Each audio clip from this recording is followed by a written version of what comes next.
Il était aux anges chaque fois qu'il pouvait amuser la galerie. Et il pouvait aller très loin dans la provocation. Il excellait dans ce domaine. Il n'aurait d'ailleurs jamais pu être aussi populaire s'il n'avait pas pris plaisir à ça.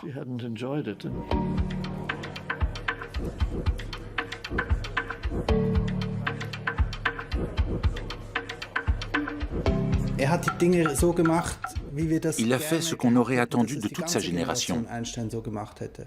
Mais la plupart des gens ne se sont pas inspirés de son exemple. Nous aurions eu un XXe siècle un peu plus beau sinon.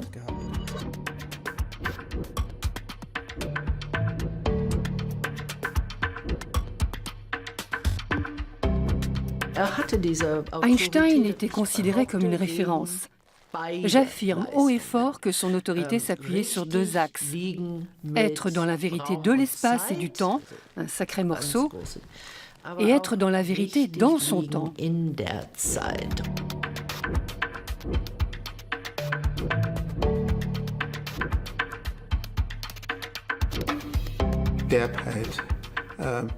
Il était abrupt.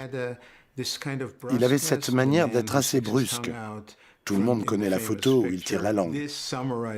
Il disait les choses en face dans tous les domaines. Il était très direct, en physique, en politique et dans sa vie privée aussi.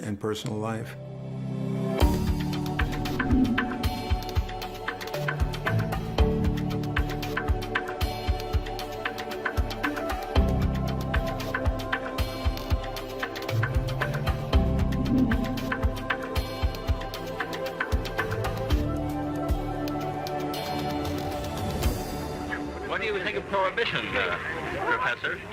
Ich trinke nicht, also ist mir das ganz gleich. En 1932, Albert Einstein arrive aux États-Unis.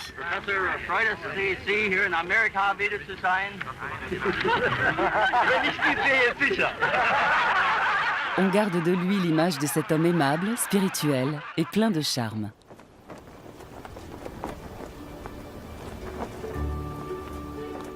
Albert Einstein était déjà une icône, une star de la science de son vivant. De longues années après sa mort, des documents inédits sur sa vie mettent en lumière ses échecs et sa dimension humaine. L'homme a incarné la grandeur et la tragédie du XXe siècle mieux qu'aucun de ses contemporains.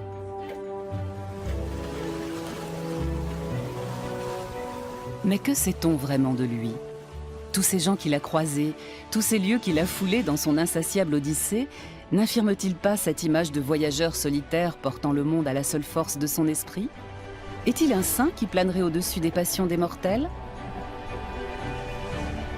On peut retenir le piètre marié père, ou bien le savant Cosinus, professeur aussi charmant qu'excentrique, sorti tout droit de la culture pop.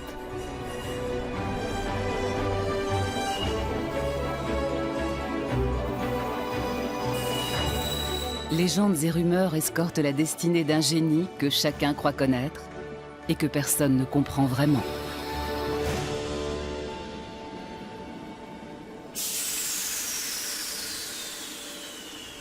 En 1932, le physicien Albert Einstein a déjà ses plus grandes découvertes scientifiques derrière lui. À Kaput, près de Potsdam, il vit une existence qui lui convient dans la forêt de Brandebourg, à des années-lumière de l'agitation de la grande métropole qu'est Berlin, pourtant très proche. Il se moque éperdument des apparences. Si les gens veulent me voir, je suis là. Et si ça les amuse de voir ce que je porte comme habit, je leur ouvre grand mon armoire. Il coulera 3 étés très heureux dans sa maison en bois. Cette propriété en lisière de forêt est un lieu de rencontre. Elle est ouverte à tous. Amis, hôtes de renom y défilent, rejoints à l'occasion par les 2 fils du premier mariage d'Albert Einstein. Les filles de sa seconde épouse, Ilse et Margot, ne manquent pas à l'appel. Elsa décharge son mari de tous les tracas domestiques et assure les arrières.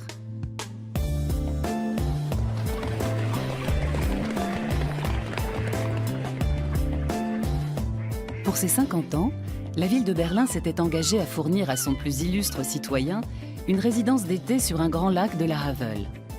Les plans de la maison ne sont pas encore dessinés, que de violentes polémiques éclatent déjà à ce sujet. Albert Einstein décide alors de faire construire la maison à ses frais. Elle deviendra son havre de paix.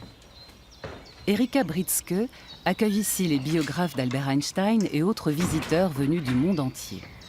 Il était à Berlin depuis 1914.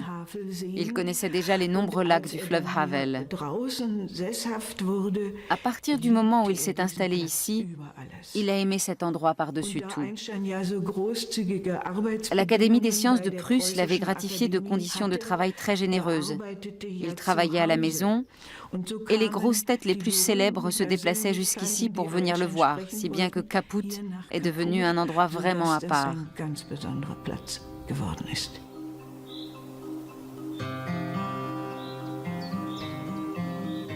Albert Einstein aime suivre sa propre voie.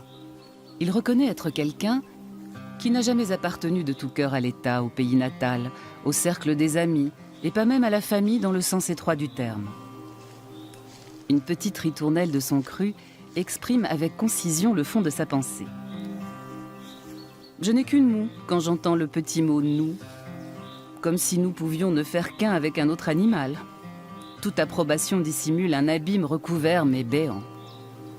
Il était engagé tout en étant replié sur son monde. Il était en retrait de la société tout en s'engageant pour elle.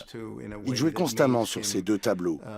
En allemand, on dirait « schillernde Figur », quelqu'un d'insaisissable, de très difficile à cerner.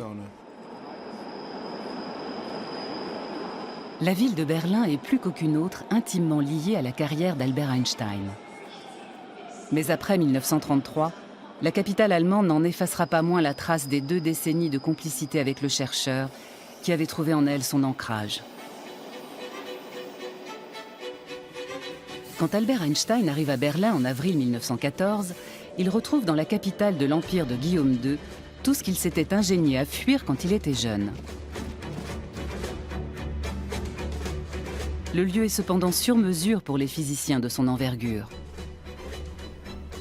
Dahlem, banlieue de Berlin encore très faiblement peuplée, est un bastion de l'excellence scientifique, l'équivalent allemand d'Oxford en somme. Albert Einstein est nommé directeur de l'Institut Guillaume II. Il doit se consacrer entièrement à son travail et se transformer en poule pondeuse, selon sa propre expression. Ce qui l'a attiré, c'est le Berlin intellectuel qui, à l'époque, était à la pointe dans le domaine des sciences physiques. Nombreux sont les grands noms de la physique qui se trouvaient à Berlin, lieu d'échange par excellence. Et voici que ces sommités berlinoises, qu'Einstein connaissait et admirait pour avoir lu leurs travaux, le sollicitaient pour qu'il les rejoigne. La conférence de Solvay, qui s'est tenue en 1911, a été décisive. Einstein était le benjamin des participants. Sa renommée et sa reconnaissance par la communauté scientifique ont fait un immense bond en avant à cette occasion. Le 25 novembre 1915 est le grand moment fondateur de la cosmologie moderne. À l'Académie des sciences de Prusse, Albert Einstein présente pour la première fois au public sa théorie de la relativité générale, ultime prolongement de sa théorie de la relativité restreinte. Il a 36 ans.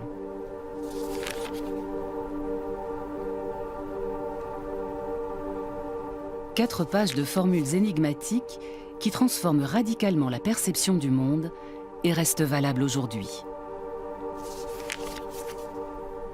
Mais de prime abord, ses collègues montrent peu d'enthousiasme.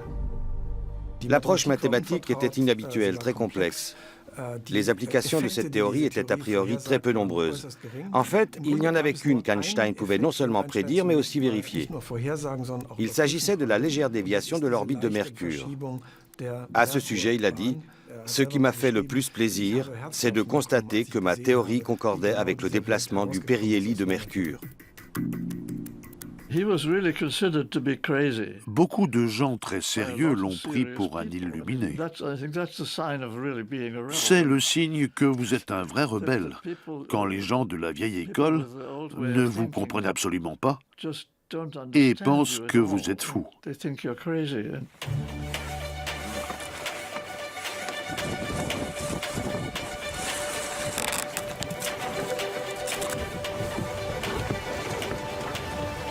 Mais cet insatiable aventurier est loin d'être fou.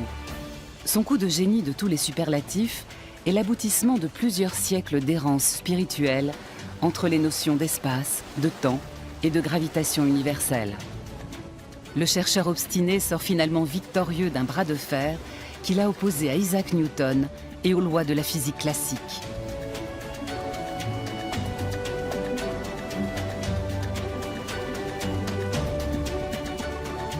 À côté de ses 10 ans de recherche ardue sur la relativité générale, ses travaux sur la relativité restreinte auront été un jeu d'enfant, comme le confiera plus tard Albert Einstein.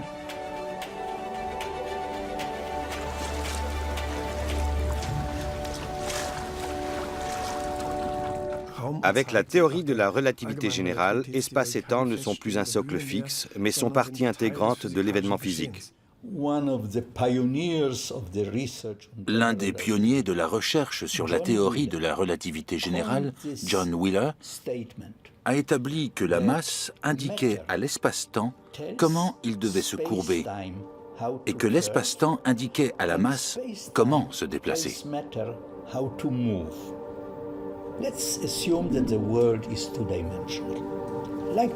Imaginons un monde bidimensionnel comme le trampoline et plaçons un gros ballon censé représenter le Soleil sur ce trampoline.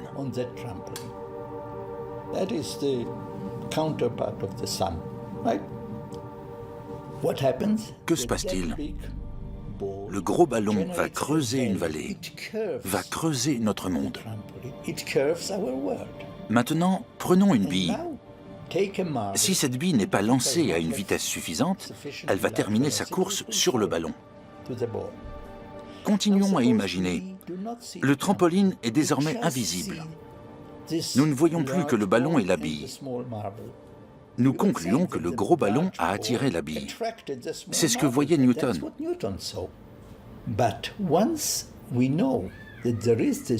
Seulement, connaissant la présence du trampoline et aussi son incurvation, nous pouvons conclure qu'aucune force ne s'exerce entre les deux. C'est la nature de l'espace qui est responsable de leur entrée en contact.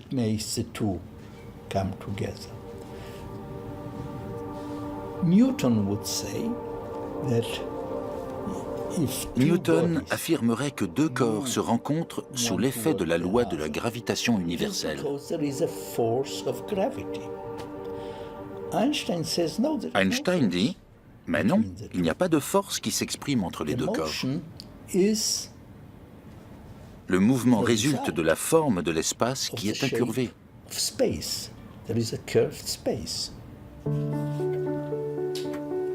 L'image qu'il choisit pour expliquer le phénomène à son fils de 9 ans, Édouard, est très claire. Quand un scarabée aveugle rampe sur une branche incurvée, il ne remarque pas que le chemin qu'il parcourt est en réalité une courbe. J'ai eu la chance de remarquer ce que le scarabée n'avait pas remarqué.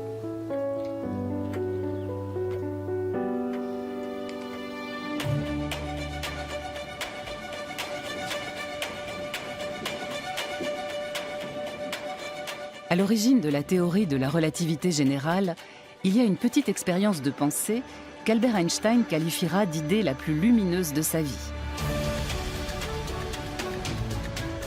Lumière, électricité, mobilité.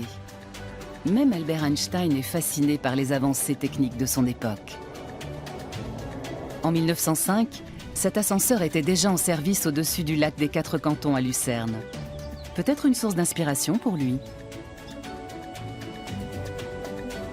Toujours est-il qu'Albert Einstein imagine 3 scénarios. Tout d'abord, la cabine est posée sur la Terre. Le passager a les pieds collés au plancher, sous l'effet de la force de gravitation. Si le câble rompt, la cabine est en apesanteur et le passager flotte à l'intérieur. Si la cabine est tirée vers le haut par un câble imaginaire avec une accélération égale à la force de gravitation, le passager aura de nouveau les pieds collés au plancher.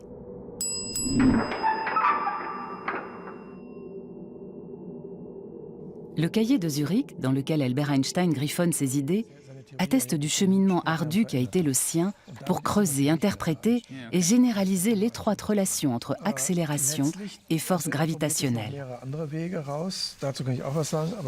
Le nom de Grossman, son collaborateur, revient ici. Là, il réfléchit. Chaque fois que Grossman intervient, c'est beaucoup plus lisible. Et on y comprend enfin quelque chose. Du même coup, l'écriture laborieuse écarte définitivement l'illusion d'une idée lumineuse tombée du ciel. En réalité, le chemin vers la connaissance a été tortueux, semé d'embûches et de pistes qui ne menaient à rien. Albert Einstein a dû solliciter l'aide de tiers tout au long du parcours.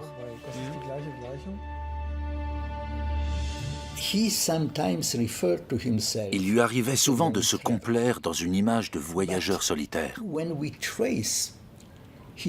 Mais quand on regarde sa méthode de plus près, sa façon d'exercer son activité scientifique, on se rend compte qu'il n'était pas du tout isolé dans son coin.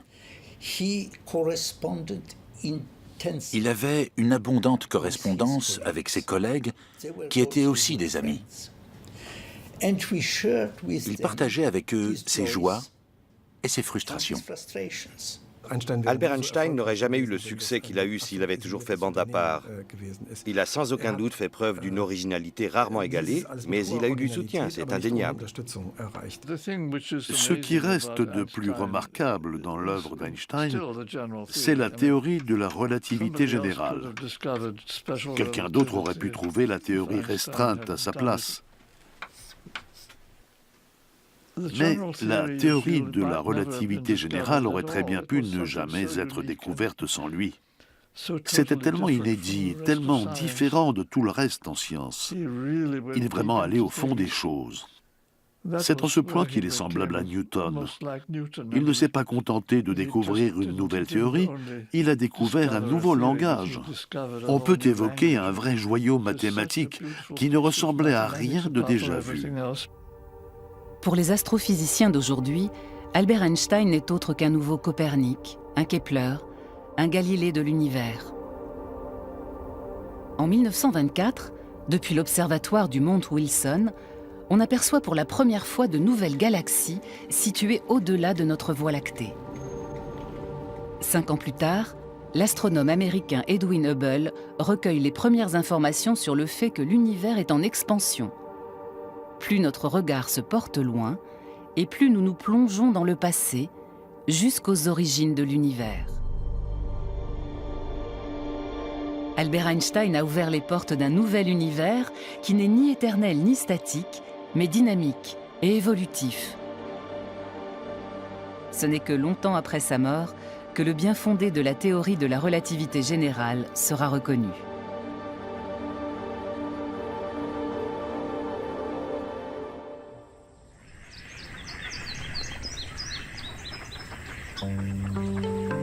Dès sa jeunesse, Albert Einstein est en quête du grand principe universel susceptible de révéler la beauté et l'harmonie de la nature. Il est convaincu que la plus grande simplicité mathématique y est réalisée. Cette intime conviction sera le fil conducteur de son œuvre scientifique jusqu'aux dernières années de sa vie. Il remet tout en cause, quitte à bousculer les principes indéboulonnables d'un savoir communément admis de longue date. Au départ, on ne savait pas grand-chose sur la jeunesse d'Einstein. Les 30 premières années de sa vie étaient une zone d'ombre. C'est un pas important qui a été franchi en se rendant en Suisse pour en savoir plus sur cette période de sa vie. À la bibliothèque de l'école polytechnique de Zurich, on est tombé sur une lettre du directeur de l'Institut adressée à un des mentors d'Einstein. En substance, il y était écrit qu'autoriser les enfants, aussi surdoués soient-ils, à entrer à l'université n'était pas une bonne idée. C'est comme ça qu'on a mis la main sur le premier document attestant que le génie du jeune Einstein avait été détecté de bonne heure. Pourtant, rien de tel ne transparaissait à sa naissance. Quand Albert Einstein vient au monde en 1879 à Ulm, ville située dans le sud de l'Allemagne, ses parents sont frappés par la taille hors norme de sa tête. Le simplet, c'est le surnom que lui donne son institutrice qui a été engagée pour son éducation. L'enfant a des accès de colère incontrôlables et il tarde à parler. Il a du mal à articuler mots et phrases intelligiblement. Le musée Einstein, intégré au musée d'histoire de Berne, retrace pas à pas l'évolution d'un génie en herbe. La vie du jeune Albert commence par une enfance plutôt ordinaire et protégée, aux côtés de sa sœur de 2 ans, sa cadette. Ses parents, Hermann et Pauline, viennent tous les deux de la Souabe en Bavière. Albert Einstein prend leur accent souabe et imite leur dialecte, qui le suivra jusque dans son exil américain.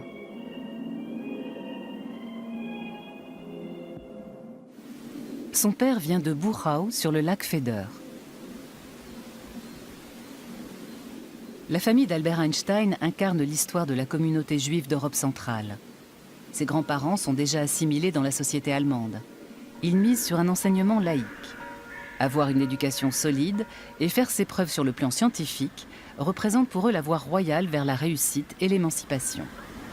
Einstein et l'Allemagne, cela symbolise toute l'ambivalence, la puissance, la passion et l'horreur des relations entre les Juifs et l'Allemagne.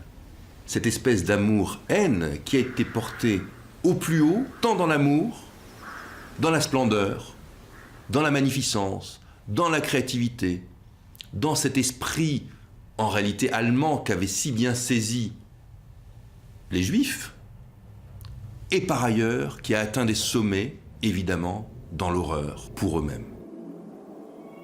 Albert est un enfant éveillé et curieux. Stimulé par son oncle et son père, qui ont une petite entreprise d'appareillage électrique, il se passionne pour les sciences en général et les mathématiques en particulier. Il dévore tous les ouvrages sur les soulèvements populaires qui lui tombent sous la main et cultive dès son plus jeune âge une haine farouche de la force militaire. Il est allé à l'école du Second Reich et très tôt, il va détester l'autorité, et l'autorité telle qu'elle est pratiquée en Allemagne.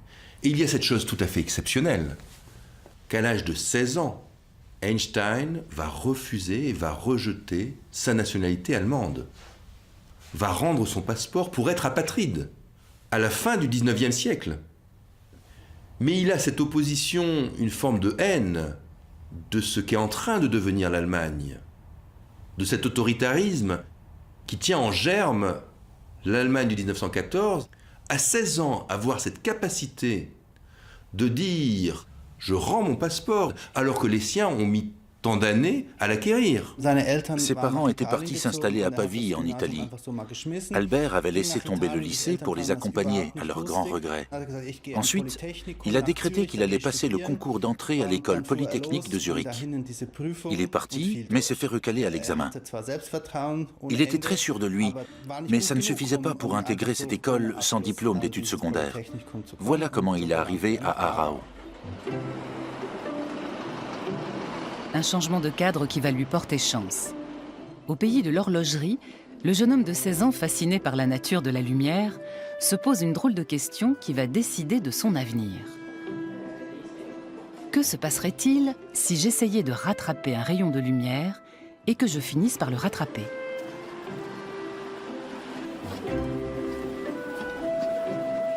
Un esprit très libéral règne dans le lycée du canton qu'il fréquente.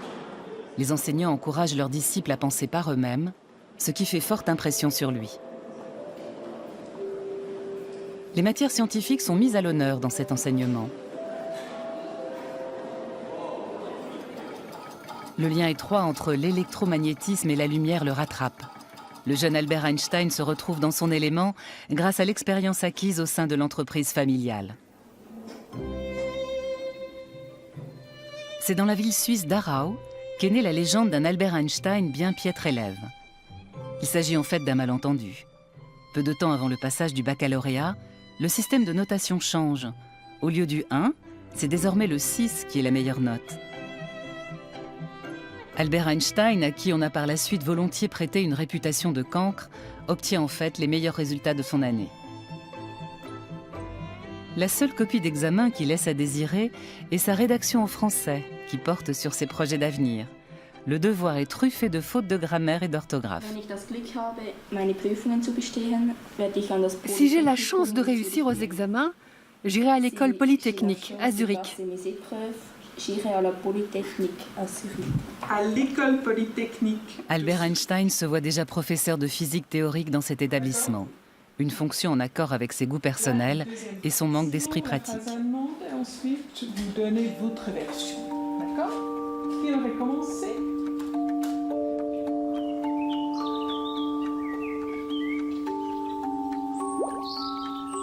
Albert Einstein aime expérimenter avec des pensées légères. Dans sa démarche, il privilégie la curiosité enfantine, la connaissance par les sens et l'imagination.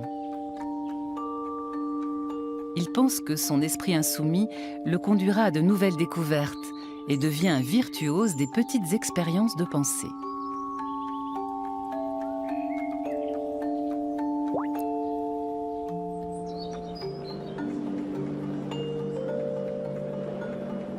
Les professeurs de l'école polytechnique ont affaire à un étudiant frondeur pour qui l'autorité inepte est l'ennemi numéro 1 de la vérité.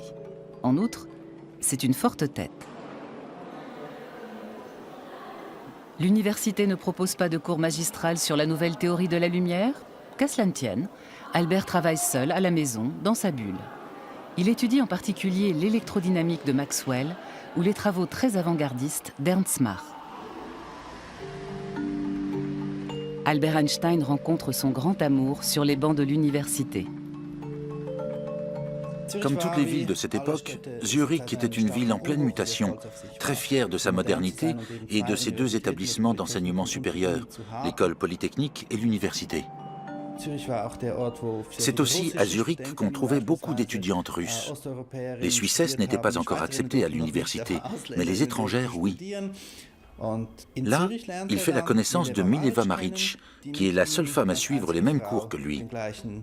Cette Serbe d'origine austro-hongroise qui étudie la physique lui plaît énormément. Et ils tombent tous les deux amoureux l'un de l'autre. À la lecture des lettres qu'il lui a adressées, on se rend compte qu'il ressent un amour profond et sincère pour elle. Mileva était plus mûre que lui. Elle avait 3 ans de plus et elle lui a donné la confiance en lui-même qu'il n'avait pas forcément au départ. Ils sont tous les deux physiciens. Ils empruntent des ouvrages à la bibliothèque et prennent un plaisir fou à découvrir la physique ensemble. Mais en même temps, ils font des excursions, partent en balade en bateau sur le lac de Zurich et calfeutrent leur univers avec l'amour et la physique.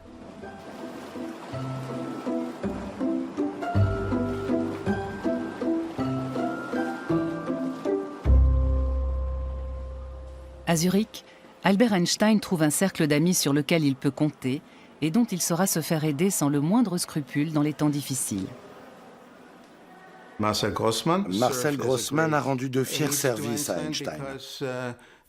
Il le dit expressément dans son autobiographie, ou plutôt dans sa nécrologie, selon le terme qu'il emploie dans le journal du collège. Il confie qu'il sèche les cours, qu'il joue au hockey au cours de ses 2 premières années d'études.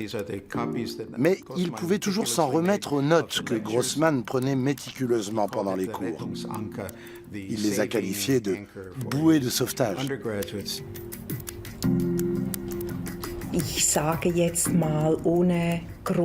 Je serais tentée de le formuler ainsi. Disons que sans Grossman, il n'y aurait jamais eu d'Einstein. Grossman était vraiment un étudiant modèle à côté d'Einstein, qui était, lui, très épris de liberté et toujours un peu décalé. Il négligeait les travaux pratiques et avait même écopé d'un avertissement pour manque d'assiduité aux cours.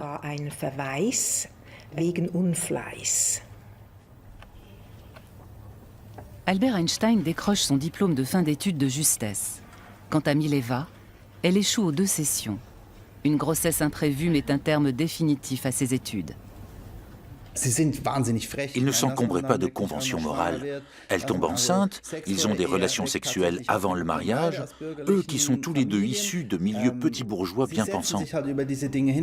Si l'on en juge par l'échange de lettres très fournis entre eux, c'est une année ardue qui s'annonce pour les 2 jouvenceaux sans ressources.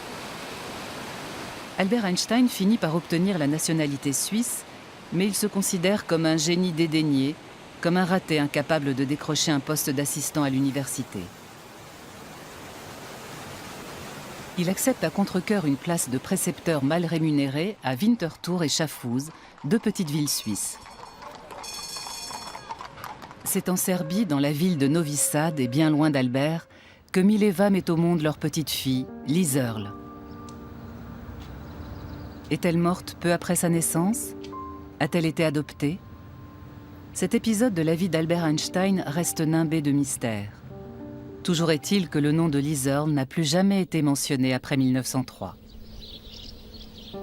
Les lettres calomnieuses à ce sujet ont été scrupuleusement gardées secrètes par les exécuteurs testamentaires.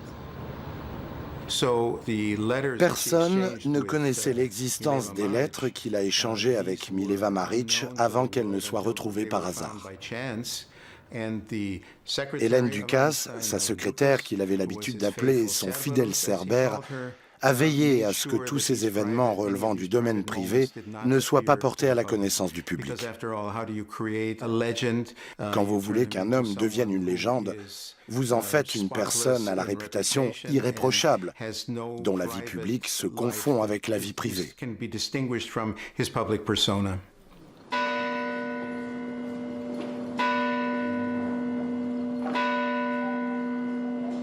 Une lueur d'espoir semble enfin poindre à l'horizon.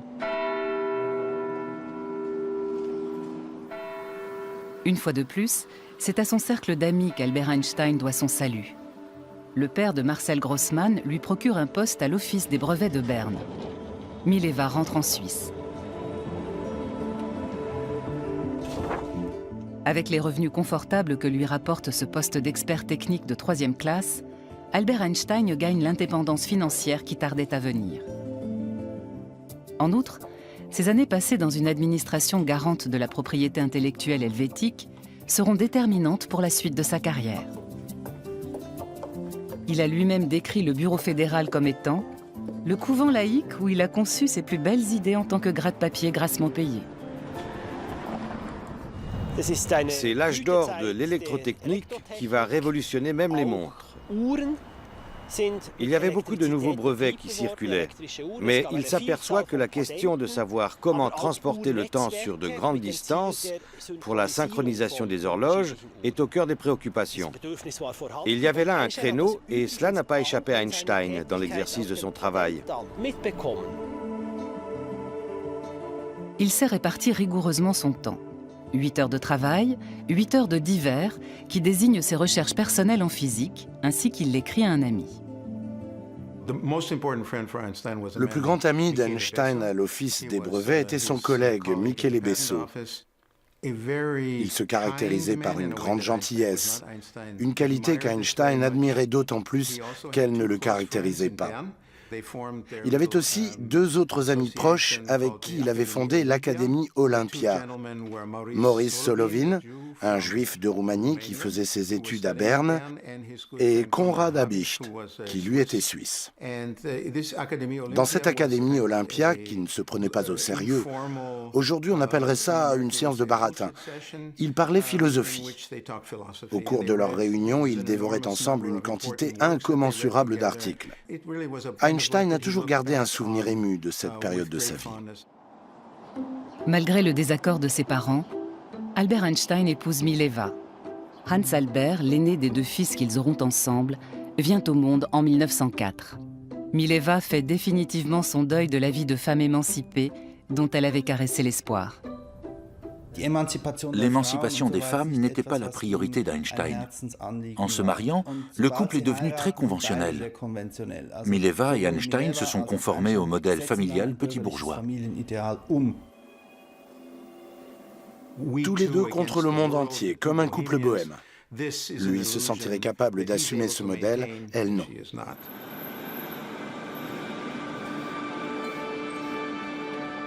Au 49 de la rue Kramgasse à Berne, les conversations se poursuivent tard dans la nuit. C'est là qu'Einstein débute l'année 1905, qui restera comme une année prodigieuse. Un vrai feu d'artifice d'idées géniales qui restera dans les annales. Le degré de participation de la talentueuse physicienne qu'était Mileva reste à ce jour une énigme. Cher Habicht, écrit Albert Einstein à son ami de l'Académie Olympia. Que faites-vous donc, espèce de baleine congelée? Je vous promets 4 de mes travaux. Le premier concerne le rayonnement et les propriétés énergétiques de la lumière, et il est vraiment révolutionnaire. Le 4e article traite d'une électrodynamique des corps en mouvement qui vous intéressera sûrement.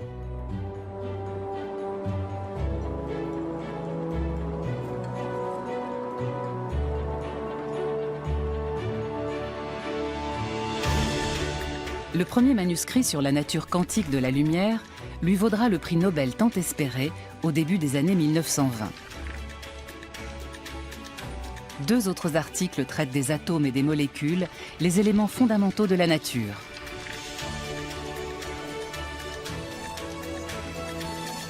Dans le 4e article, il expose sa théorie de la relativité restreinte qui remet complètement en cause les notions d'espace immuable et de temps absolu.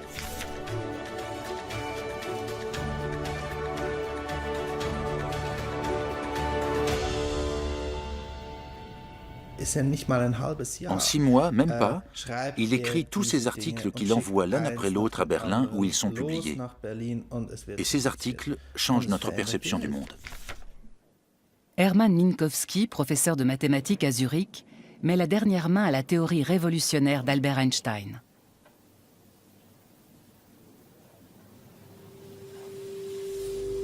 Dorénavant, l'espace et le temps ne peuvent plus être traités indépendamment.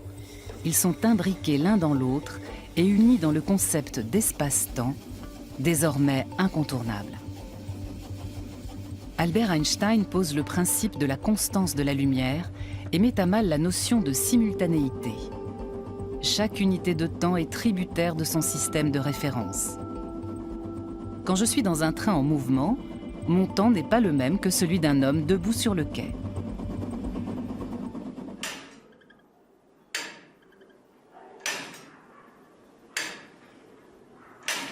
Depuis Isaac Newton, le temps absolu était posé comme le principe de la constance en physique.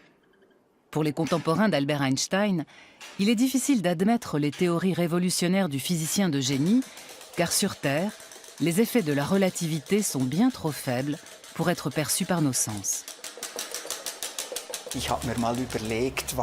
me suis demandé ce que ce concept de temps extensible voulait dire. Qu'est-ce que ça donnerait si cette horloge, qui est suspendue à 7 mètres au-dessus du sol, était en contact avec la Terre? Tic-tacerait-elle vraiment plus lentement, comme l'affirme la théorie de la relativité?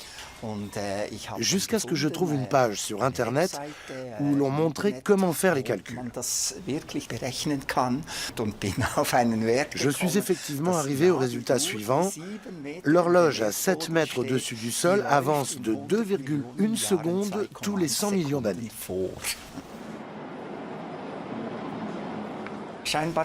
Apparemment, on peut calculer une valeur maximale à laquelle le temps s'arrête à la surface d'un objet, mais il faudrait disposer d'un matériau ayant une immense densité, un peu comme si toute l'écorce terrestre se contractait sur l'effet de sa propre matière et devenait une coquille de noix d'une infinie densité.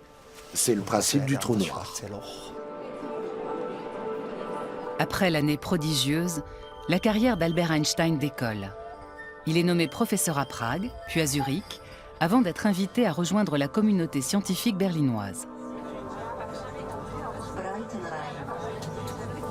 Une vie itinérante qui a raison du couple Einstein. À l'un les honneurs, à l'autre les cartons, écrit Mileva à une amie serbe de Novi Sad. Il a inventé 2 théories de la relativité. C'est l'un des fondateurs de la physique quantique. Mais quand on s'intéresse à lui de plus près, on est de plus en plus fasciné par la personnalité de l'homme. On pourrait le comparer à un cristal dans lequel se reflètent de nombreuses facettes du XXe siècle, y compris en marge de la physique.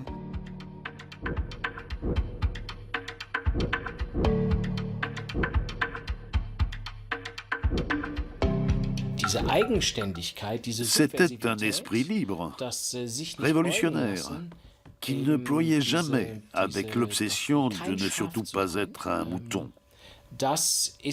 C'est un trait essentiel de sa personnalité.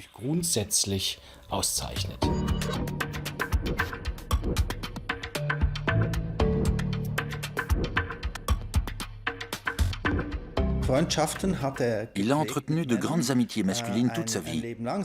C'était très important pour lui. Il ne laissait pas les femmes l'approcher facilement. Il les laissait venir et repartir.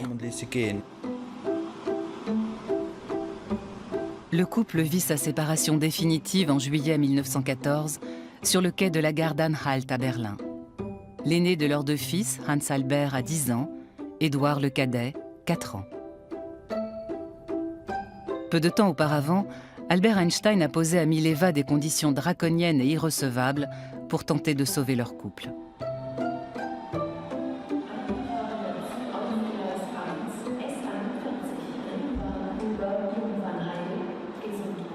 Le dernier combat a été livré, écrit-il à sa cousine Elsa Löwenthal, qui est sa maîtresse depuis 2 ans. Hier, ma femme est partie avec mes 2 fils. J'étais sur le quai et je les ai embrassés une dernière fois. J'ai pleuré comme un enfant. J'avoue que je me sens légèrement abattue. C'est une épreuve qui ressemble un peu à la mort.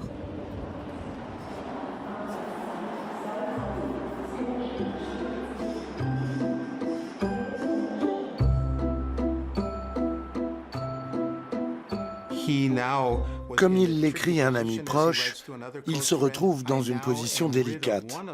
Il n'est pas séparé de l'une que l'autre veut déjà l'épouser. Il s'était débarrassé de Mileva, il l'avait renvoyée à Zurich, alors même qu'Elsa et sa famille faisaient pression sur lui pour le remariage. Il a divorcé en février 1919 et s'est remarié l'été de la même année. Il était censé attendre 2 ans, mais Einstein était ainsi. Il prenait des raccourcis en physique comme dans la vie. Je voudrais qu'on en finisse définitivement avec l'idée qu'il était mufle avec les femmes de sa vie. Einstein a épousé sa première femme contre la volonté de ses parents. C'était un mariage d'amour sans concession. Ils étaient tous les deux amoureux. Mileva était très dépressive et il a essayé de s'en accommoder jusqu'au jour où il n'y est plus arrivé. Il l'a donc laissé tomber. Ensuite, quand il a été très malade, Elsa s'est occupée de lui. Mais il n'avait rien en commun avec Elsa. Elsa était une petite bourgeoise, en fait.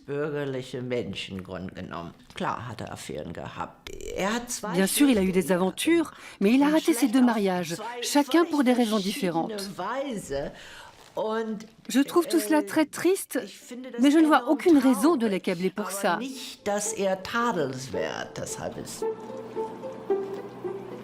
En emménageant dans le Bayerisches Viertel, le quartier bavarois de Berlin, le fils égaré retourne dans sa tribu. Sa cousine Elsa sait ce qui l'attend aux côtés d'Einstein. Avoir un rang à tenir dans la société, mais aussi partager la vie d'un mari qui n'hésite pas à remettre en cause l'institution du mariage et ne dédaigne pas les conquêtes féminines.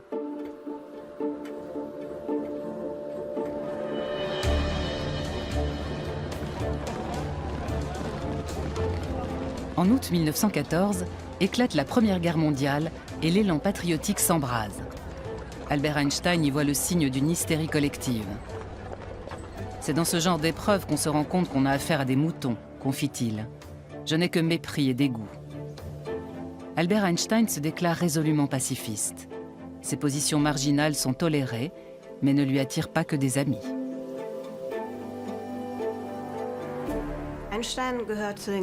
Einstein ne se reconnaît pas dans l'engouement pour la guerre que la grande majorité de ses collègues à Berlin partagent. Ses collègues en physique, des scientifiques en général, des artistes, ont massivement signé le manifeste des 93 en 1914. Ce manifeste justifie le nationalisme et le militarisme et récuse les accusations d'exaction. Einstein n'a pas voulu signer. Il fait même partie de ceux qui étaient farouchement contre. Il appartient à la toute petite minorité qui a signé un contre-appel. C'est très intéressant de consulter ce qu'il a écrit au milieu de la Première Guerre mondiale. Dans son manifeste qu'il a appelé Meine Meinung über den Krieg, il expose son ressenti sur la guerre sans détour, et il n'y va pas avec le dos de la cuillère. Il dit que la guerre repose sur les instincts bestiaux des hommes, qui les poussent à soumettre les autres. Il y a même un petit clin d'œil à Freud quand il parle d'hommes désireux de démontrer leur puissance sexuelle, exactement comme le Gaukel, le coq, qui cherche à asseoir sa suprématie sur les autres. La guerre est à l'origine de l'engagement politique d'Albert Einstein. Elle le pousse à sortir de l'ombre pour défendre ses idées. C'est à Berlin qu'il connaît un regain de religiosité, lui pour qui le judaïsme était resté cantonné à une brève période de son enfance. Malgré son rejet de tout nationalisme, il s'engage pour la cause sioniste. L'antisémitisme croissant et le destin des Juifs d'Europe de l'Est qui, fuyant les pogroms, ont massivement échoué à Berlin, sont les catalyseurs de sa décision.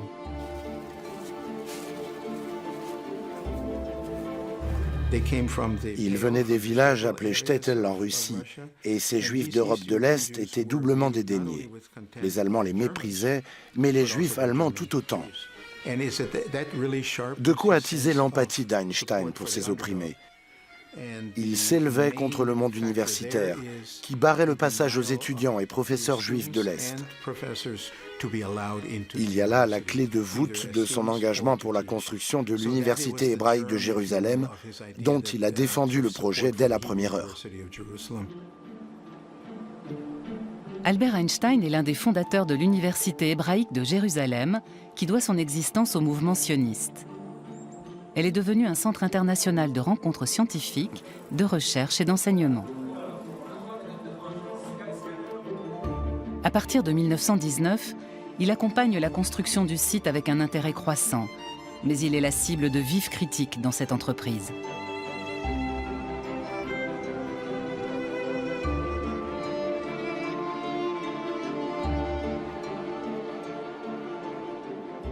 C'est l'un des premiers à défendre l'idée d'une patrie protégée avec ses traditions. En revanche, il est opposé à la création d'un État juif. Il pense que la présence juive en Palestine ne survivra qu'à condition de parvenir à une cohabitation et à des accords honnêtes avec les Arabes.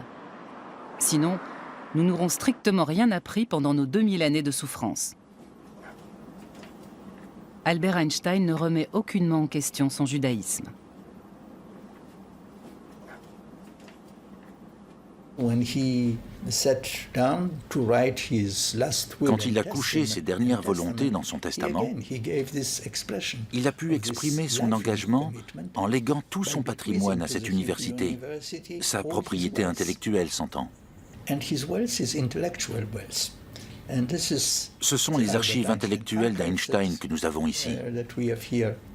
Il s'agit de sa bibliothèque personnelle qui représente tout de même près de 80 000 documents. Ces documents ont accompagné son activité scientifique, son engagement public en politique et son implication dans la cause juive. Il y a toute sa vie privée également.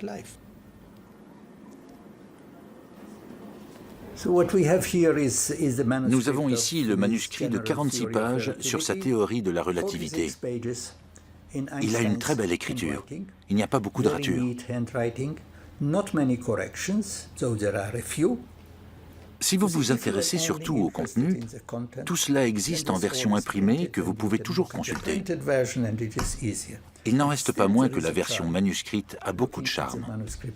Elle vous permet de voir comment il travaillait au moment où il a écrit ça. Peu après la guerre, le monde entier apprend que l'astrophysicien britannique Arthur Stanley Eddington a vérifié empiriquement les thèses de la relativité générale d'Albert Einstein à l'occasion d'une éclipse. Le ciel a tranché. La théorie d'Einstein triomphe.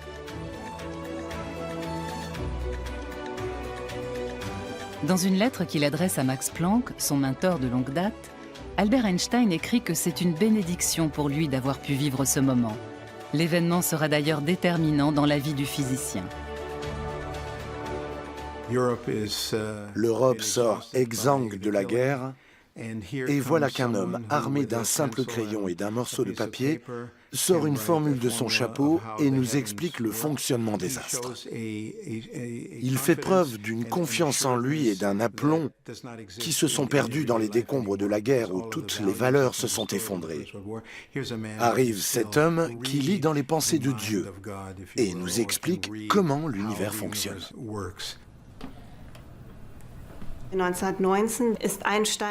Des milliers d'articles de journaux lui ont été consacrés au début des années 1920. Tout y passait. Son goût pour les conversations téléphoniques, son talent de violoniste, ses habitudes vestimentaires. Et puis la radio a pris le relais, mais les films aussi.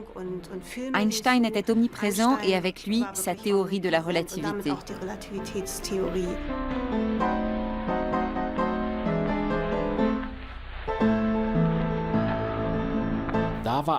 Einstein s'est hissé du statut de physicien ordinaire à celui de phénomène, de génie du millénaire qui a complètement bouleversé tous les repères. On l'a soudain vu changer d'allure. Sa chevelure est devenue encore plus hirsute, ses choix vestimentaires plus excentriques, et il y a toute une série de clichés de lui qui sont devenus cultes.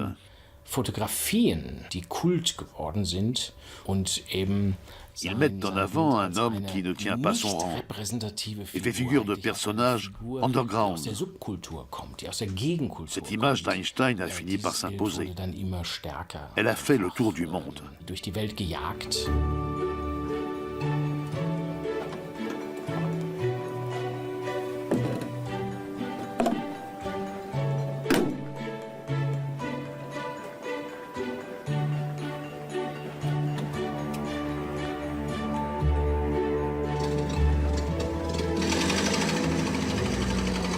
En tant que célébrité mondialement reconnue, Albert Einstein est sollicité de toutes parts, bien au-delà de ses compétences de physicien.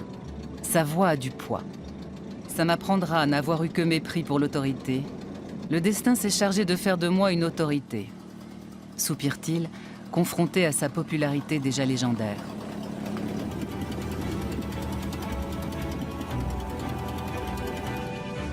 Dans le Berlin des années 1920, le scientifique à l'allure débraillée devient la coqueluche des médias qui n'en sont encore qu'à leurs prémices. Les femmes sont très attirées par lui. D'un côté, il s'amuse de ce grand tohu-bohu autour de sa personne. Il n'y a désormais plus un homme de la rue qui ne débatte de la véracité de la théorie de la relativité. Mais d'un autre côté, il n'est pas insensible à l'accueil que lui réserve l'élite de la société. Ses apparitions publiques sont mises en scène comme des spectacles.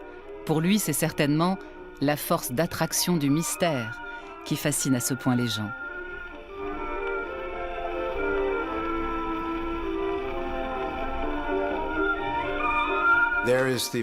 Il y a cette question célèbre qu'Einstein aurait posée à Charlie Chaplin. Pourquoi les gens applaudissent dès qu'ils me voient et en font autant pour vous?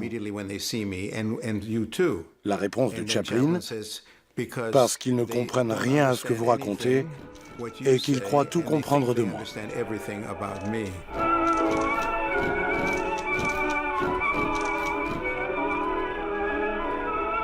La défaite a fait des miracles, écrit Albert Einstein à sa mère Pauline après la défaite de l'Allemagne à l'issue de la Grande Guerre. En démocrate et socialiste convaincu, il croit fermement à un nouveau départ.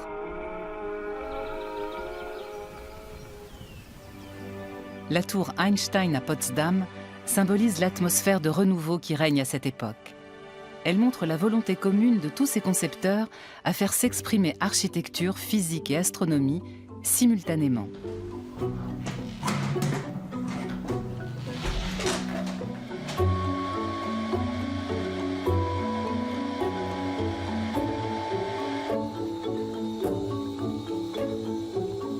L'Observatoire astrophysique de Potsdam continue à remplir sa mission première.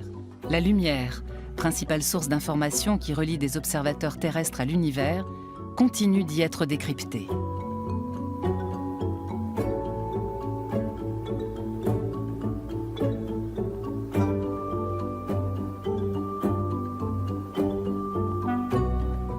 Mais le monolithe expressionniste, un clin d'œil au nom d'Einstein qui en allemand veut dire une pierre, et aux lignes courbes inhérentes à sa théorie, a une autre mission, plaider en faveur d'une technique et d'une science dont les acquis et les enseignements profitent à l'humanité.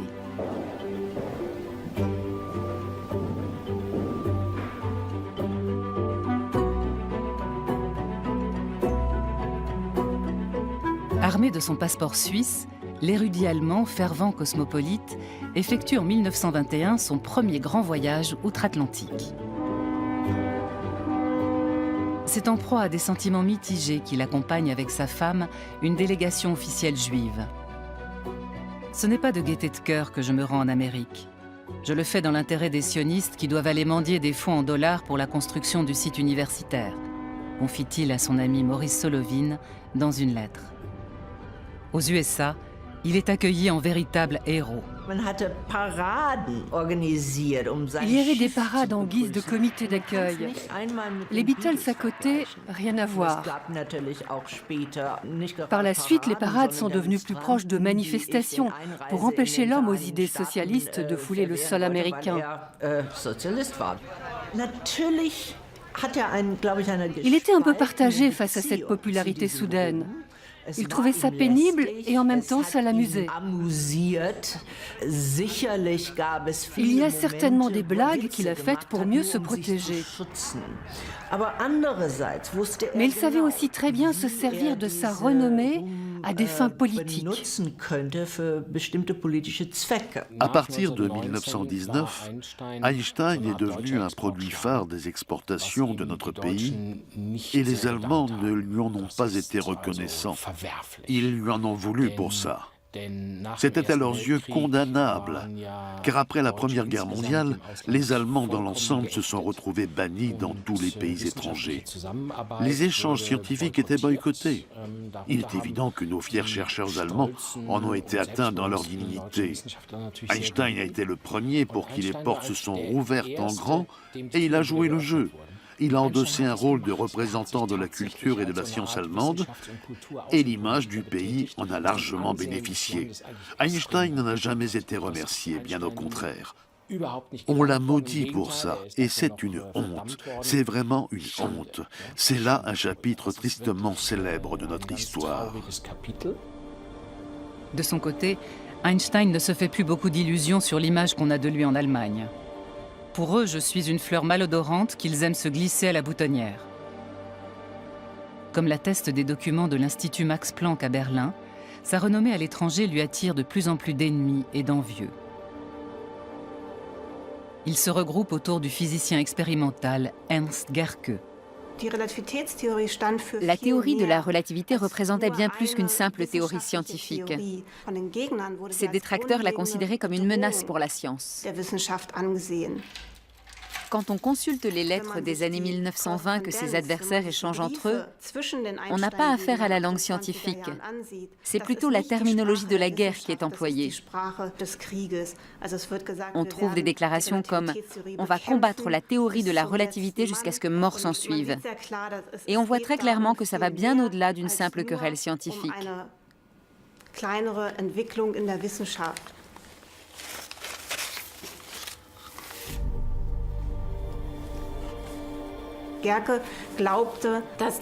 Ernst Gerke pensait que la théorie de la relativité était un emballement médiatique monté de toutes pièces par la presse.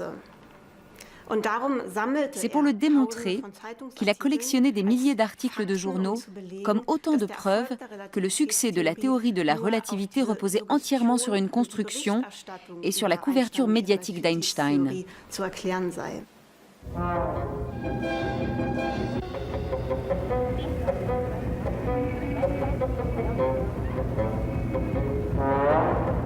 Einstein, le relativiste juif qui pactise avec les communistes et l'étranger, le traître à la patrie pendant la Grande Guerre.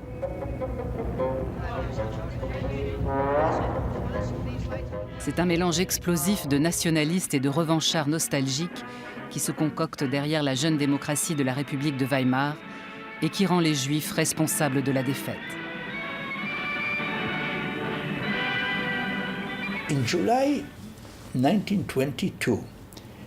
En juillet 1922, le ministre juif des Affaires étrangères, Walter Rathenau, a été assassiné à Berlin par des groupes extrémistes de droite, vétérans de l'armée allemande. Il l'accusait de brader l'Allemagne dans le traité de Versailles.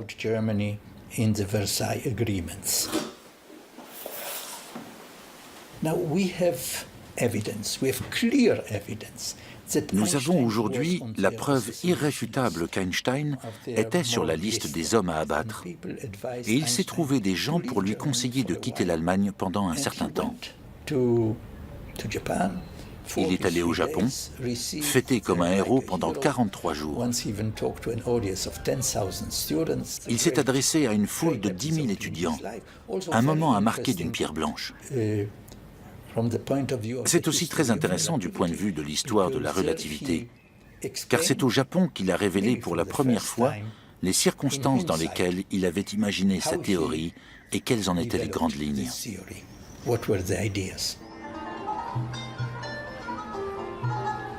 Après ce voyage au Japon, Einstein visite pour la première et dernière fois de sa vie la Palestine. Il se déclare très favorable à un projet d'implantation au milieu du désert. À Jérusalem, il est acclamé. Il fait un discours sur le mont Scopus. Il se rend au mur des Lamentations où, comme il le dit dans son journal de bord, il est très impressionné devant le tableau moyenâgeux de ces hommes juifs qui prient au pied du mur. Pour le juif non-croyant qu'il est, il s'agit d'hommes du passé et non pas du présent. On lui a demandé s'il n'avait pas envie de s'installer en Palestine et d'y enseigner, et je crois que l'expression qu'il a employée, c'était « le cœur dit oui, la tête dit non ». En 1952, David Ben-Gourion, Premier ministre de l'État d'Israël, proposera à Albert Einstein d'en devenir le président. Et qu'est-ce qu'on fait s'il accepte? Se serait-il enquis? Mais Einstein refuse. David Ben-Gourion avait déjà remarqué les tendances révolutionnaires d'Einstein. Non pas qu'il ait cherché à provoquer, car tout chez lui était mûrement réfléchi.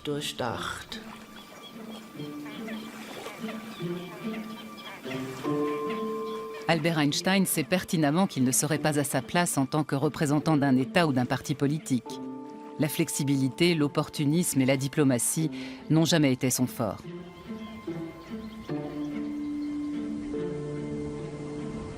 Le physicien du siècle est aussi un homme très engagé en politique. Il rédige des lettres à tour de bras, signe des pléiades de résolutions et s'insurge avec la sincérité sans concession qu'on lui a toujours connue. Au dernier souffle de la République de Weimar, le volume de sa correspondance explose.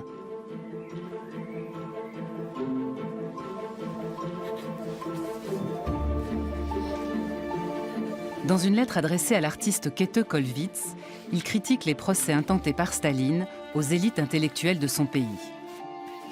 Qui aurait cru que cette évolution que nous avons observée plein d'espoir aurait pu conduire à de telles horreurs? En juillet 1932, il adresse depuis Caput une lettre ouverte à Sigmund Freud qui est à Vienne. Existe-t-il un moyen d'affranchir les hommes de la menace de la guerre? Que faire contre les psychoses de haine et de destruction? À l'instar de tant d'autres, il mesure l'ampleur du danger fasciste et de la menace d'embrasement du monde que fait naître le Parti national-socialiste. Il pense que tout complice de la destruction de la démocratie s'expose à vivre sa propre chute.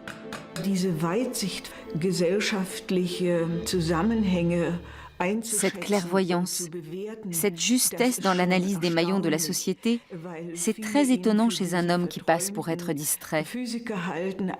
Mais il est très lucide envers tout ce qui se passe dans la société. Si Albert Einstein fait preuve de vigilance et de clairvoyance intellectuelle face à l'actualité, il est atteint de myopie quand il s'agit de ses proches. Il reste étranger à leur vie affective. Il a appris à s'isoler de la chaleur et du froid. Il a pour sa part acquis un équilibre thermique, assure-t-il à un ami. Il reconnaissait être un mauvais père. Mais à sa décharge, on peut arguer qu'un physicien de son envergure n'a pas le temps de faire autre chose à côté. Ce n'est pas une excuse, c'est un fait.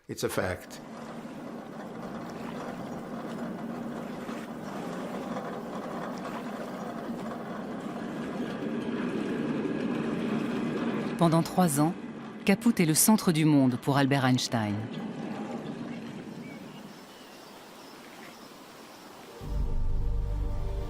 En 1933, les nazis le chassent de ce paradis sur la Havel. Ils pillent sa maison et lui confisquent ses biens. Albert Einstein perd tout. Ses meilleurs amis, le cocon de la langue allemande et le seul lieu qu'il avait pu considérer comme son port d'attache. Il doit fuir. À la même période, il reçoit de très mauvaises nouvelles de Suisse. Son fils cadet ne va pas bien. L'été 1933, Einstein rend visite à Édouard. Il quitte Le Coq-sur-Mer, la petite commune belge, où il a trouvé refuge après la prise de pouvoir d'Hitler. Et il retrouve son fils cadet à Burgolsli, une clinique très réputée à la périphérie de Zurich, où sont internés les gens atteints de troubles mentaux. C'est ici qu'Albert Einstein prend définitivement congé de Mileva et de son cher fils Édouard, schizophrène, interné dans un hôpital psychiatrique pour une durée indéterminée. Un traumatisme indélébile pour la mère, et pour le père, un constat d'impuissance face à ce qu'il considère comme un coup du destin. Il l'avouait lui-même lorsqu'il disait « Mon fils restera le seul problème sans solution ». Il y a dans l'attitude d'Einstein, dans cette sorte de... c'est pas un abandon de son fils, mais dans cette sorte de distance tellement compréhensible, dans cette sorte de refus de la maladie, dans cette sorte de frayeur. Et c'est cela qui est intéressant, c'est que cet homme qui n'avait peur de rien, qui n'avait pas peur de Goebbels, qui n'avait pas peur de Staline, qui n'avait pas peur de John Edgar Hoover, qui les avait affrontés, avait peur de cette maladie, avait trouvé quelque chose de plus fort que lui. C'était un problème qu'il n'arrivait pas à maîtriser, malgré sa capacité d'analyse d'une part et son humour de l'autre. Il reste quelques photos avec son fils, dont certaines prises lors de la dernière visite à Burgolsli. Elles en disent plus long que n'importe quel discours, car Einstein joue du violon. C'est très touchant de voir qu'Einstein rend visite à son fils à l'hôpital et lui joue du violon. C'est une tentative de communiquer avec ce fils par la musique.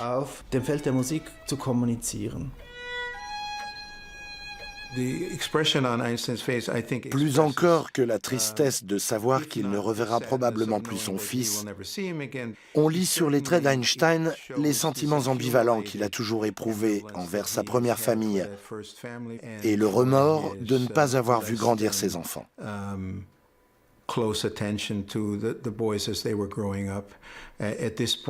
Édouard a 23 ans, il survivra à son père de 10 ans et décédera à l'âge de 65 ans.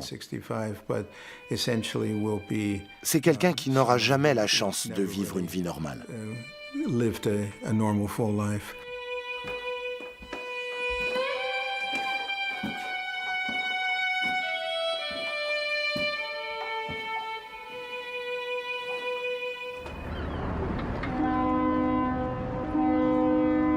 4 mois plus tard, les Einstein voguent avec leur secrétaire Hélène Ducasse vers de nouveaux rivages. Les journalistes jubilent. Perdu pour l'Europe, gagné pour l'Amérique.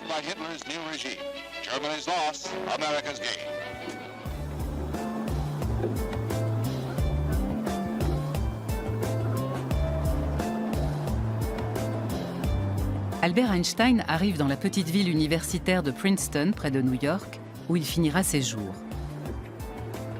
Il aura jusqu'au bout du mal à se faire à la mentalité et à la langue américaine. Le déraciné qu'il est ne parvient pas à s'enraciner dans ce nouveau monde. C'est très bizarre d'être aussi connu et de se retrouver aussi seul. Mais il est clair que face à la popularité qui est la mienne, les autres sont sur la défensive et cela conduit à l'isolement.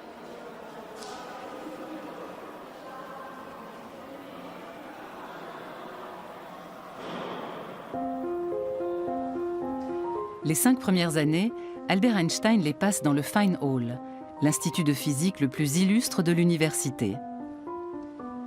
Il a trouvé une image magnifique pour décrire Princeton. Un village très tranquille et cérémonieux, habité par des demi-dieux juchés sur des échasses. halb Goethe aufstelzen.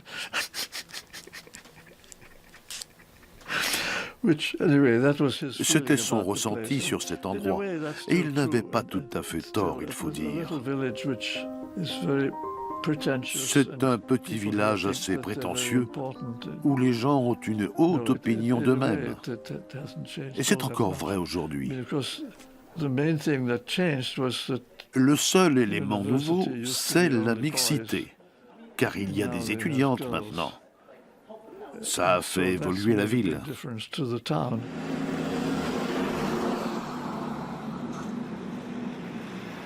Depuis 1935, le couple Einstein est installé au 112 Mercer Street. Alarmé par les événements en Allemagne, il s'improvise agent de l'immigration et œuvre sans répit pour aider les Juifs et les opposants au régime nazi à s'exiler en Amérique. À la mort de son épouse Elsa, Albert Einstein ne se retrouve pas seul. Sa belle-fille Margot et sa sœur Maya emménagent sous son toit. Et tout autour de lui gravite un gynécée dont il est, comme à son habitude, l'épicentre.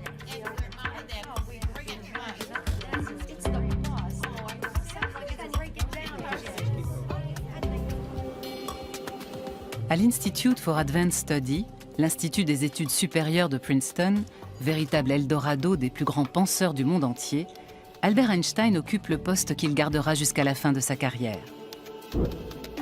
Peu de temps après son arrivée aux USA, le libre penseur est accueilli par le directeur en ces termes : « Vous êtes ici le bienvenu, mais faites-vous discret, votre salut en dépend. »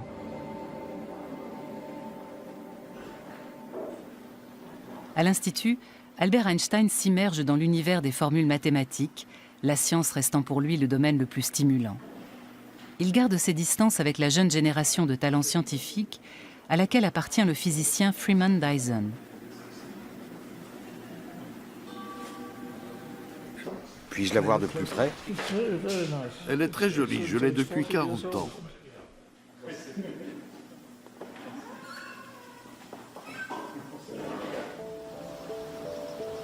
Pour ses collègues et les étudiants de l'Institut, Albert Einstein reste un marginal, un solitaire. Il y avait deux endroits qui étaient nos lieux d'échange, la cantine et la salle de séminaire. Et Einstein restait à l'écart des deux. Il ne venait pas plus déjeuner qu'il ne se rendait au séminaire. Il était tout à la dénotion de son problème qu'il appelait la théorie des champs unifiés, et qui était l'unification entre le champ gravitationnel et l'électromagnétisme, alors que la physique prenait à ce moment-là une toute autre voie.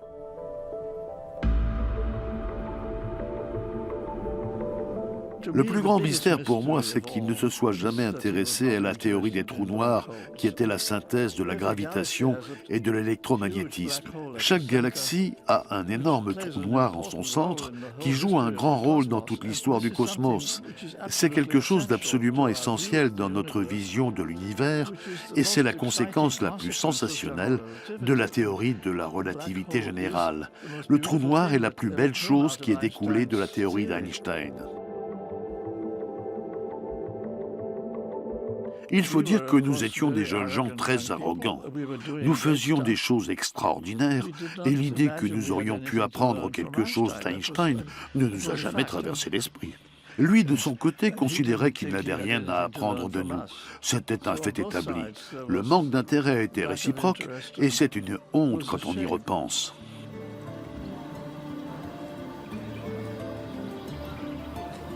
À plusieurs reprises, l'icône de la science moderne déclare : « Les autres me prennent pour un vieux cinglé, mais je suis intimement convaincu que la physique va dévier de son cours actuel. »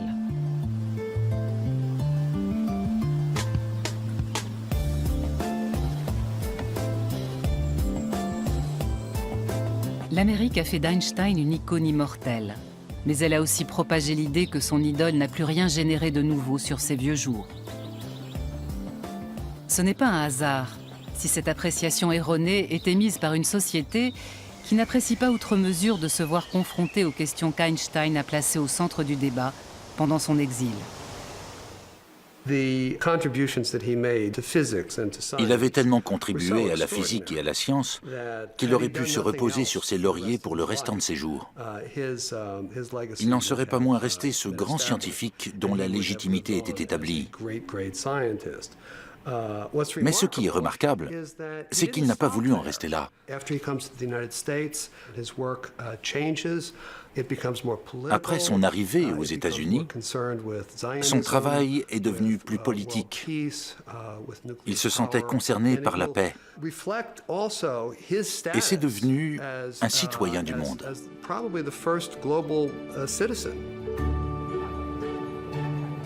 Toute ma vie, écrit Albert Einstein, j'ai été déchiré entre les équations et la politique. Le spectre de ses activités remplit déjà 14 volumes des Einstein Papers, publiés en 1987 par Princeton University Press. D'autres vont suivre.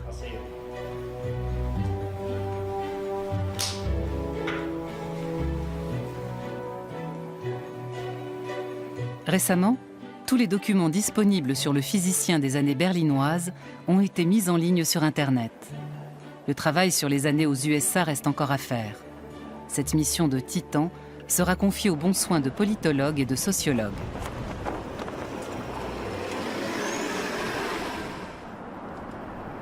En 1940, à Trenton, Albert Einstein prête serment sur la Constitution américaine et devient citoyen américain tout en conservant son passeport suisse. Le plus célèbre des réfugiés politiques américains n'en restera pas moins un citoyen qui continue à dire le fond de sa pensée, sans crainte ni concession. Il n'a jamais cessé de se voir comme un rebelle. Cette solidarité qu'il avait vis-à-vis des opprimés était au centre de la légende d'Einstein dans la sphère politique. Dans ce pays, il était horrifié par l'attitude des Blancs envers les Africains, tous ceux qu'on appelait les nègres. Il a manifesté sa solidarité avec eux à maintes reprises. Il a fait des discours dans la Lincoln University, qui est une université fréquentée exclusivement par des Noirs. Il s'était lié d'amitié avec Paul Robeson, qui luttait pour l'égalité des droits civiques. À Princeton, Einstein n'hésite pas à flâner dans les quartiers noirs, autour de la Witherspoon Street, où très peu de Blancs s'aventurent.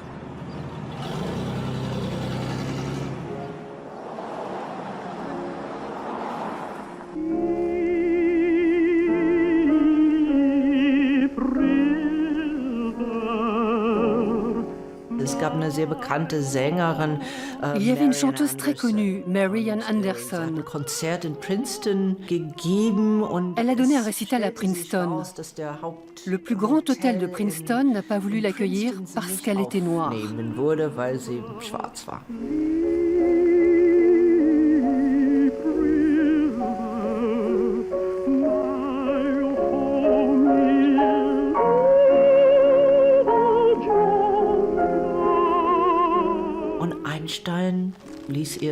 Einstein lui a fait savoir qu'elle était la bienvenue chez lui. Ils sont restés amis à vie. Pour chacun de ces pays de résidence, Albert Einstein est un volcan imprévisible qui peut s'embraser à tout moment.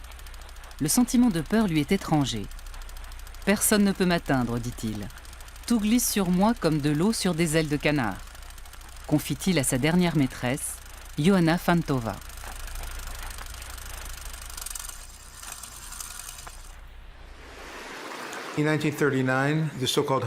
En 1939, ceux qu'on disait appartenir à la mafia hongroise, Leo Szilard, Edward Teller et Eugen Wigner, tous trois physiciens hongrois, avaient appris de différentes sources que les Allemands étaient peut-être en train de travailler sur un projet de bombe atomique.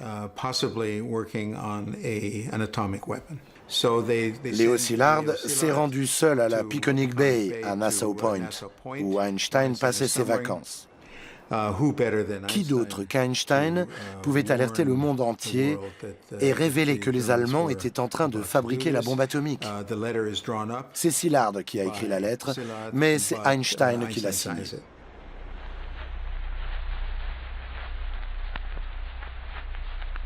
Une lettre lourde de conséquences. le péché originel d'Albert Einstein, qui va faire de lui le père de la bombe atomique. Il considère la lettre où il conseille au président Roosevelt de développer son programme d'armes nucléaires comme la plus grande erreur de sa vie.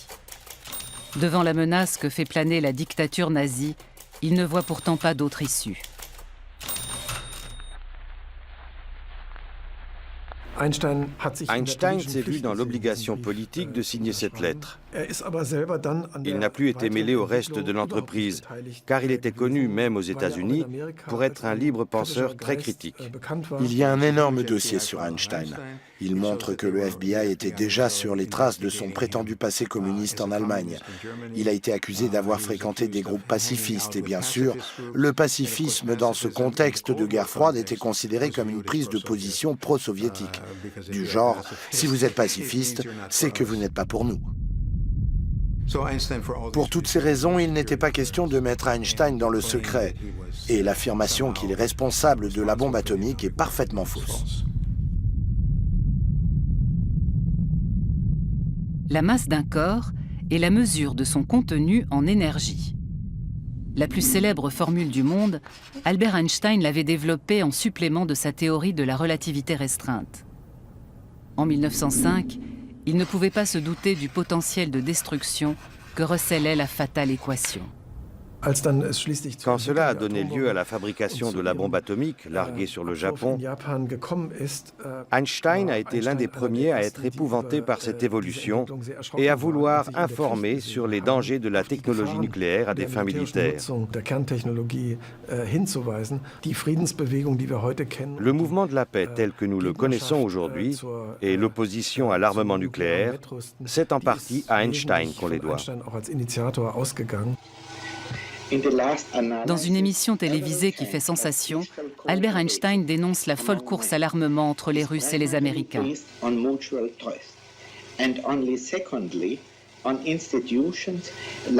À l'horizon, c'est la bombe à hydrogène qui menace. Un objectif techniquement réaliste qui anéantirait toute vie sur Terre. Désarmer ou mourir, titre le New York Times.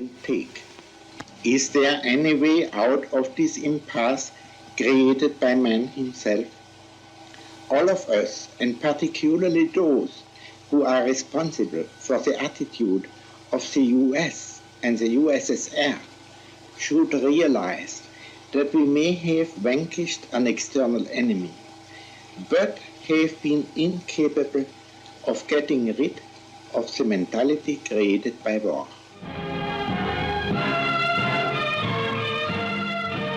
Sous la direction d'Edgar Hoover, le FBI amasse un énorme dossier de plus de 1800 pages sur Albert Einstein. McCarthy entame alors une chasse aux sorcières qui vise tous ceux qui sont proches du Parti communiste. The fight against the Communist Party has been a double battle. One against the subversion of the principles of American society, the other against espionage. Les dénonciations empoisonnent le climat aux USA. Albert Einstein, qui est personnellement visé, n'hésite pas à se servir de sa popularité. Il prend haut et fort la défense de citoyens mis au banc de la société américaine, comme le physicien Robert Oppenheimer, et de ceux qui, comme les époux Rosenberg, sont condamnés à mort pour espionnage. Il était vraiment digne de sa réputation. Il disait ce qu'il pensait et se moquait des conséquences. C'est vraiment un aspect intéressant de sa personnalité. Il pouvait dire tout ce qu'il voulait, il était intouchable.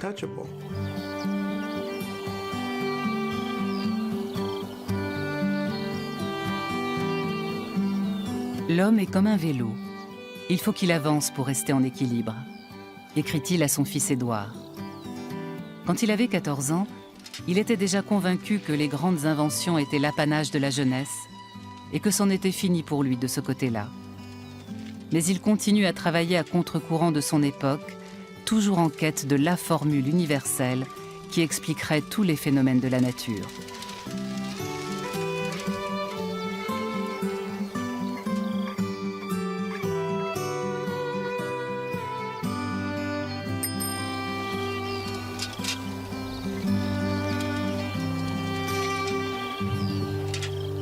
Je crois que la notion de contradiction est centrale pour Einstein.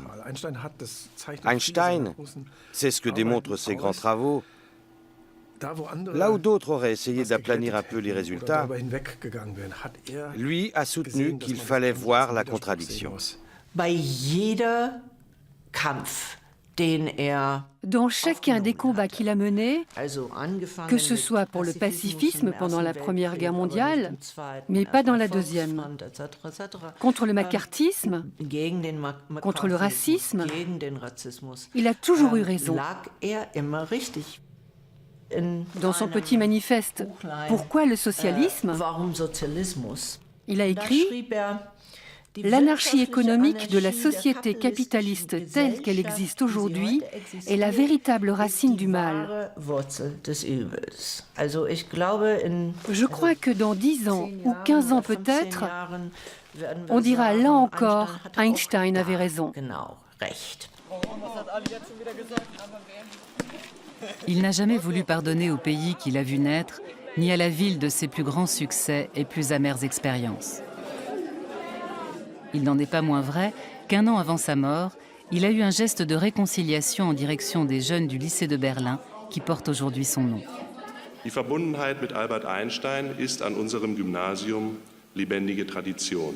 Unsere Abiturienten freuen sich seither mit ihrem Abschlusszeugnis auch eine Kopie dieses Briefes von Albert Einstein an die Schüler zu bekommen. Da drin in diesen Abiturzeugnissen von Albert Einstein. Alles Gute zu Le 18 avril 1955, Albert Einstein décède des suites d'une rupture d'anévrisme. Il s'éteint à l'âge de 76 ans et quitte ce monde sans regret ni effusion. Hélène Ducas, sa future exécutrice testamentaire, consigne fidèlement les événements de ses derniers jours à l'hôpital. Il a refusé une opération en urgence, la jugeant de mauvais goût. « Je pars quand je veux », toujours très élégant. Il meurt dans son sommeil à 1h25.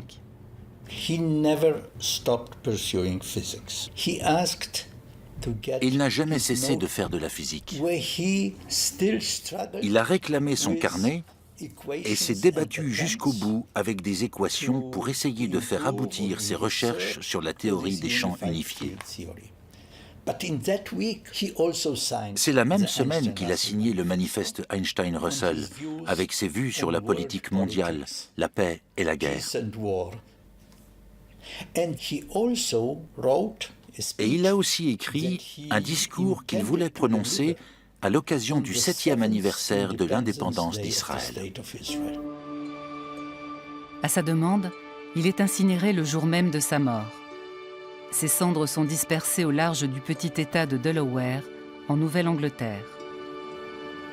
Et que surtout personne ne songe à garder mes ossements comme des reliques.